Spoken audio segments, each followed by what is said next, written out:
कभी कभी इतिहास ऐसे युद्धों की गवाही देता है जिन्हें समय और दुनिया भूल जाती है, लेकिन कुछ युद्ध ऐसे होते हैं जो सिर्फ मैदान पर नहीं बल्कि दिल और मन के भीतर लड़े जाते हैं।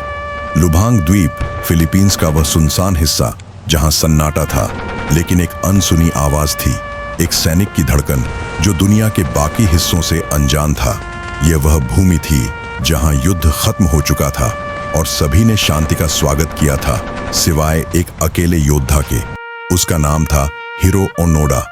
वह एक ऐसा सैनिक था जिसने न केवल युद्ध के बाद की दुनिया को नकारा, बल्कि अपने विश्वास और कर्तव्य के सामने समय की सीमा को भी चुनौती दी। कहानी की शुरुआत 1944 से होती है, जब ओनोडा को लुभांग द्वीप पर एक बेहद महत्वपूर्ण मिशन सौंपा गया। एक जापानी अधिकारी जो अपने देश के सम्राट के प्रति निष्ठा से भरा हुआ था, ने उसे कड़े शब्दों में निर्देश दिया था, ओनोडा, तुम्हारा मिशन इस द्वीप की रक्षा करना है। किसी भी हाल में आत्मसमर्पण मत करना और दुश्मन की बातों पर विश्वास मत करना। तुम्हें अंत तक लड़ना है, तुम्हें कभी हार नहीं माननी है। तुम सम्राट के सच्चे सैनिक हो। इन शब्दों ने ओनोडा के दिल में गहरी छाप छोड़ी। उसके मन में ये विचार घर कर गए कि आत्मसमर्पण कोई विकल्प नहीं हो सकता, चाहे जो भी हो। उसकी आंखों में अडिग संकल्प था और वह अपने मिशन पर निकल पड़ा।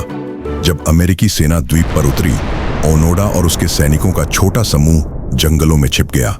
वे बहुत सावधानी से चुपके दुश्मन पर हमला करते थे, जैसे कोई भूत की तरह छाया में चलते हुए। वे जंगली जानवरों के समान अपने अस्तित्व को बनाए रखते हुए जीवन यापन करते थे, लेकिन धीरे धीरे युद्ध ने अपना कड़ा रूप दिखाना शुरू किया। फिर 1945 आया। पूरे विश्व में युद्ध की समाप्ति की घोषणा हो गई।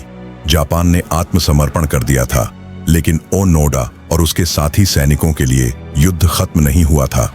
एक दिन जब वे घने जंगल में छिपे हुए थे, तो आसमान से पर्चे गिरने लगे।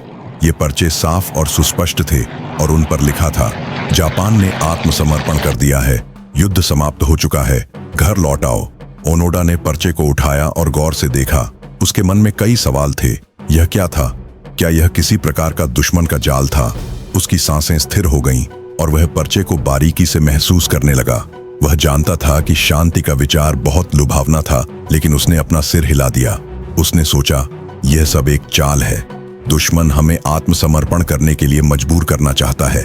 हम इसके झूठ में नहीं फंस सकते।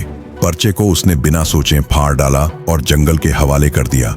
समय बीतता गया, महीनों, फिर सालों। युद्ध खत्म हो चुका था, लेकिन ओनोडा और उसके सैनिक अब भी जंगल में लड़ाई लड़ रहे थे।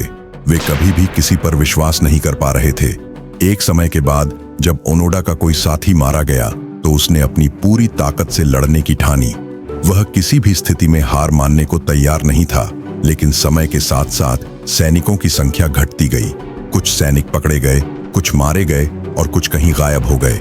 1959 तक जापान सरकार ने ओनोडा को मृत घोषित कर दिया था, लेकिन ओनोडा जीवित था। वह अभी भी अपने आदेशों का पालन कर रहा था, जैसे कि युद्ध समाप्त नहीं हुआ हो। कई सालों तक ओनोडा जंगल में अकेला लड़ता रहा। उसकी राइफल जंग खा चुकी थी, उसकी वर्दी घिसकर पुरानी हो चुकी थी, लेकिन उसका संकल्प अब भी उतना ही मजबूत था। 1972 में द्वीप के स्थानीय लोगों ने एक भूतिया सैनिक के बारे में अफवाहें सुनी जो जंगल में छिपा था। एक दिन कुछ मछुआरे उस क्षेत्र में गए, लेकिन अचानक गोली की आवाज आई।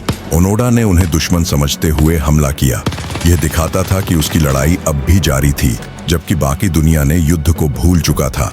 यह खबर जापान तक पहुंची कि ओनोडा अब भी जिंदा है। अब कोई इसे रोकने के लिए आया था। नोरियो सुजुकी, एक युवा खोजकर्ता, जो अपने दोस्तों से यह कह चुका था कि वह ओनोडा को ढूंढने जाएगा। बहुत से लोग इस बात को मजाक समझते थे, लेकिन सुजुकी गंभीर था। वह ओनोडा को ढूंढने के लिए जंगल में चला गया और बहुत दूर जाकर उसे खोज निकाला। जब सुजुकी ने ओनोडा से कहा, ओनोडा-सान, युद्ध खत्म हो चुका है, तो ओनोडा ने उसे संदेह से देखा।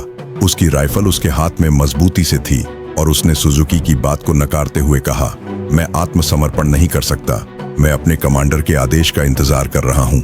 सुजुकी को अब यह साबित करना था कि युद्ध खत्म हो चुका है, और इसके लिए उसने ओनोडा के कमांडर से संपर्क किया। वह अब एक वृद्ध व्यक्ति बन चुके थे, लेकिन उन्होंने वही शब्द कहे जो ओनोडा को चाहिए थे। ओनोडा, तुम्हें ड्यूटी से मुक्त कर दिया गया है, युद्ध समाप्त हो चुका है। यह वह क्षण था जब ओनोडा ने अपनी राइफल को अपनी गर्दन के नीचे रखा और उसने पहली बार 3 दशकों के बाद महसूस किया कि उसकी लड़ाई खत्म हो चुकी थी। वह जमीन पर बैठ गए और उनका शरीर थका हुआ था।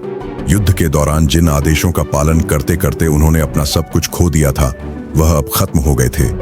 जब ओनोडा जापान लौटे तो उन्होंने देखा कि वह अब एक अलग दुनिया में कदम रख रहे थे। जापान अब बदल चुका था और वह अब उस जगह को पहचान नहीं पा रहे थे जहां उन्होंने अपने जीवन के सबसे कड़े संघर्ष किए थे। लेकिन ओनोडा की कहानी एक त्रासदी नहीं थी।